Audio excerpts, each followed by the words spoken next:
In 1809, a boy was born in a one-room log cabin in Kentucky. It had a dirt floor and a single window. His family was poor. His father could barely read and kept losing his land in court. By 19, he'd bury his mother and sister. And by the time the boy was grown, he'd spent less than 12 months of his whole life in a schoolroom. But 51 years later, that boy was elected President of the United States. His name was Abraham Lincoln. This is the story of his rise to power. Abraham Lincoln was born on the 12th of February, 1809, on a farm called Sinking Spring, near Hodgenville, Kentucky. His parents were Thomas and Nancy Hanks Lincoln. Thomas was a carpenter and a farmer, and he couldn't hold on to his land. Not through any fault of his own, though. 3 farms in 13 years. The problem wasn't Thomas. It was Kentucky. The state ran on a broken land system inherited from Virginia. Surveyors marked boundaries using landmarks, the big oak tree, the bend in the creek, and filed warrants before anyone had mapped the land properly. Warrants overlapped each other constantly. When 2 men claimed the same ground, whoever had the sharper lawyer usually won. Thomas had no lawyer and no money to hire one. The farm where Abraham was born, in Sinking Spring, it was over 300 acres, and that was all lost when a creditor of the previous owner showed up with a prior claim Thomas had never known about. Judges ordered the family out while the court sorted through it. The same thing had happened on their previous farm, and you're not going to believe this, but the one before that too. So by 1816, Thomas had lost hundreds of acres of Kentucky land to title disputes and court costs, and he had had enough. He crossed north into Indiana. The federal government had surveyed Indiana into precise rectangular grids and sold it at $2 an acre with guaranteed clear title. No overlapping warrants, no landmark surveys, no lawyers waiting to take it away. That was the reason. Land you could actually keep. They settled on a forested plot and built a home out of nothing. Then, on the 5th of October, 1818, Abraham's mother died. She'd caught what people call milk sickness, a poisoning from the milk of cows that had eaten a toxic plant called white snake root. Abraham was 9. His sister Sarah was 11, and she took over running the house. A little over a year later, Thomas remarried a widow named Sarah Bush Johnston, who brought 3 children of her own into the cabin. She and Abraham grew quite close. In January of 1828, another tragic event. Abraham's sister, Sarah, died in childbirth. He was 19, and he'd already buried his mother and his only sister. To this point in his life, school was barely a part of it. Teachers came and went, and Abraham went when he could, which wasn't often. Add every stretch together, and he had less than 12 months of formal schooling by the time he was 15. He learned to read, and at first, he probably couldn't write. Everything after that, he taught himself, by reading every book he could borrow. His father didn't see the point of it. His father needed him for farm work, and hired him out to neighbors to chop wood and clear fields, and then he pocketed the wages, which was legal. A son's labor belonged to his father until he turned 21. At 19, Lincoln took a flatboat loaded with goods all the way down the river to New Orleans. In New Orleans, he walked through slave markets, where men, women, and children were auctioned like livestock. He watched buyers examine them the way you'd examine a horse. He didn't write about it at that time. Years later, a friend claimed Lincoln said, quote, "If I ever get the chance to hit that thing, I'll hit it hard." He meant getting the chance to fight slavery. Whether those were his exact words, that sight went somewhere inside him and stayed there. In March of 1830, the family moved again, this time to Illinois, afraid the milk sickness was coming back. Lincoln helped raise the new cabin and split the rails for the fences. Then in 1831, at 22, he left his family for good and struck out alone. He landed in a tiny village called New Salem, Illinois, and stayed 6 years.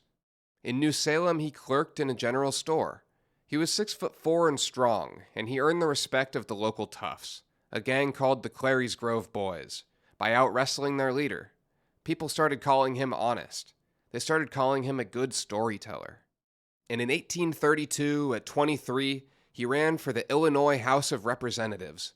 Then, a war interrupted him. The Black Hawk War broke out that spring, and Lincoln joined the Illinois militia. His company elected him captain. He served from April to July and never saw combat. He said later that no honor in his life had pleased him more than being chosen by his own men. And when he came home from the war, he lost the election.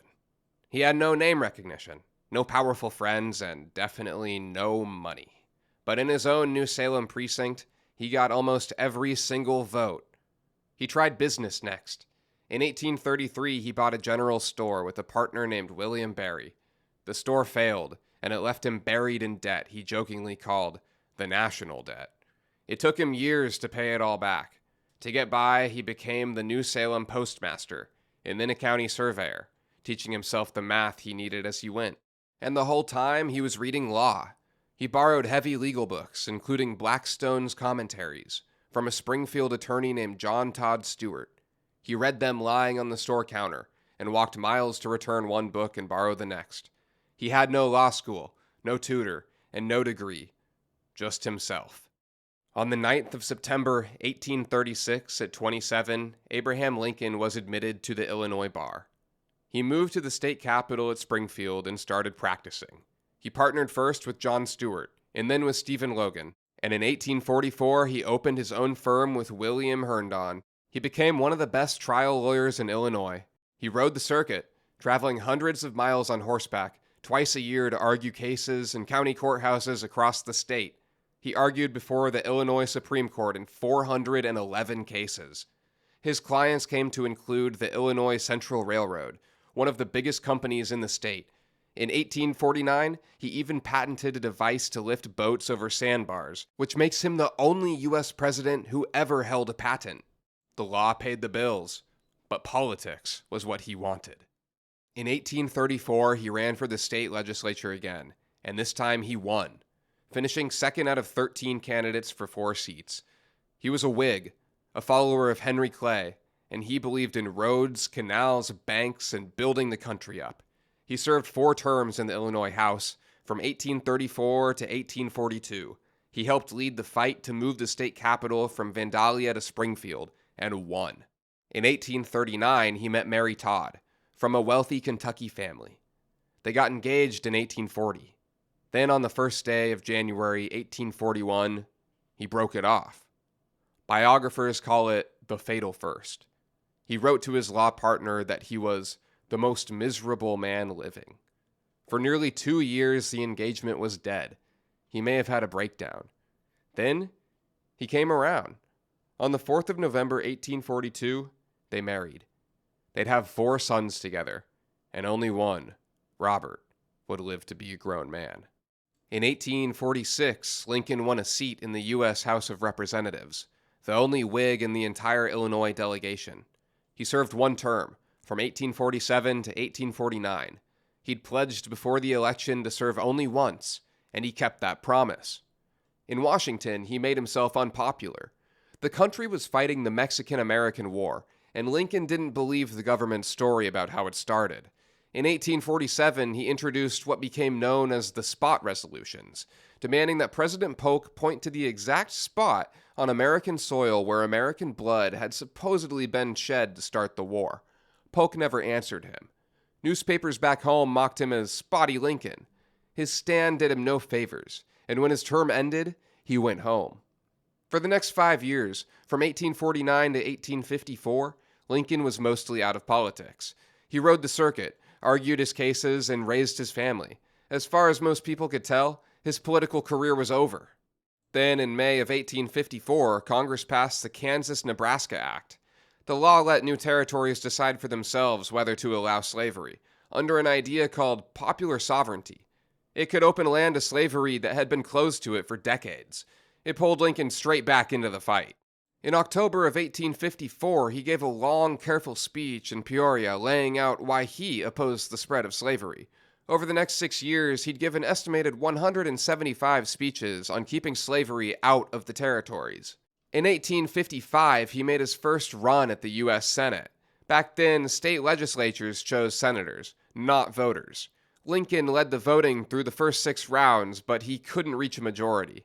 Rather than let a pro-slavery Democrat slip through, he told his own supporters to switch their votes to an anti-slavery Democrat named Lyman Trumbull. Lincoln gave up his own shot to keep the seat on the right side so Trumbull could win, and so he did. In 1856, Lincoln helped build something new. He joined the brand new Republican Party, formed to stop the spread of slavery, and helped launch it in Illinois at a convention in Bloomington. By the end of that year, he was the leading Republican in the state. In 1857, the Supreme Court handed down the Dred Scott decision. The court ruled that a black man had no rights a white man was bound to respect, and that Congress had no power to ban slavery in the territories at all. Lincoln denounced it as a conspiracy by what he called the slave power. In 1858, Illinois Republicans nominated Lincoln for the U.S. Senate against one of the most powerful men in the country, Stephen Douglas. Lincoln opened the campaign with a warning. "A house divided against itself cannot stand," he said. "I believe this government cannot endure, permanently half slave and half free." Then the two men met face to face. Lincoln and Douglas held 7 debates across Illinois, in front of crowds of thousands, with the atmosphere of a prize fight. Lincoln argued the country had to treat slavery as a wrong. Douglas argued each place should decide for itself. At the second debate in Freeport, Lincoln asked Douglas a question in public that Douglas couldn't answer without betraying someone. If the Supreme Court had ruled that Congress couldn't ban slavery in the territories, how could any territory still vote it out? Douglas said that local communities could just refuse to pass the laws that protected slavery, and it would wither on its own. That answer, the Freeport Doctrine, people called it, satisfied Illinois Democrats enough to win Douglas the Senate seat. But it made Southern Democrats furious. They saw it as Douglas driving a knife through the Dred Scott decision. When he was asked why he would hand Douglas that opening, Lincoln replied that he had a longer view in mind. Douglas might win the Senate, but he would lose the presidency. The Freeport Doctrine would see to that. Lincoln was setting him up. On Election Day, Republican candidates won more votes statewide, but the districts were drawn so that Democrats won more seats, and the legislature sent Douglas back to the Senate. Lincoln lost his seat. But 2 years later, Southern Democrats refused to back Douglas at the National Convention. The party split in two, and the path to the White House for Lincoln opened. He'd lost the battle on purpose to win the war. On the 27th of February, 1860, he traveled to New York City and spoke at Cooper Union. He argued that the founders themselves had acted to restrict slavery, and that morality required standing against it, with no middle ground between right and wrong. Many in the crowd had expected an awkward, ugly frontier lawyer. Then he started talking. One journalist wrote, "No man ever before made such an impression on his first appeal to a New York audience." Asked around that time whether he wanted to be president, Lincoln said, "The taste is in my mouth a little." In May of 1860, his home state made its move. At the Illinois Convention in Decatur, his supporters branded him the rail candidate. Waving fence rails, they said he'd split with his own hands as a young man. On the 18th of May, at the Republican National Convention in Chicago, Lincoln won the nomination for president on the 3rd ballot. The party paired him with Hannibal Hamlin of Maine. Their opponents fell apart. The Democratic Party split in two, with Northern Democrats nominating Stephen Douglas and Southern Democrats nominating John Breckinridge. A fourth candidate, John Bell, ran on a party of his own. In November of 1860, Abraham Lincoln was elected President of the United States. In most of the southern states, his name wasn't even on the ballot. People there couldn't have voted for him if they'd wanted to. He was 51 years old, with less than a year of schooling to his name, and he'd come all the way from a dirt floor cabin in Kentucky to the White House.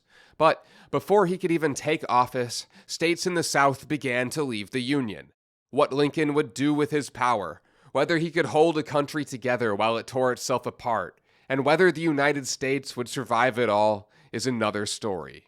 Thank you for watching. Don't forget to subscribe and like if you want more videos like this.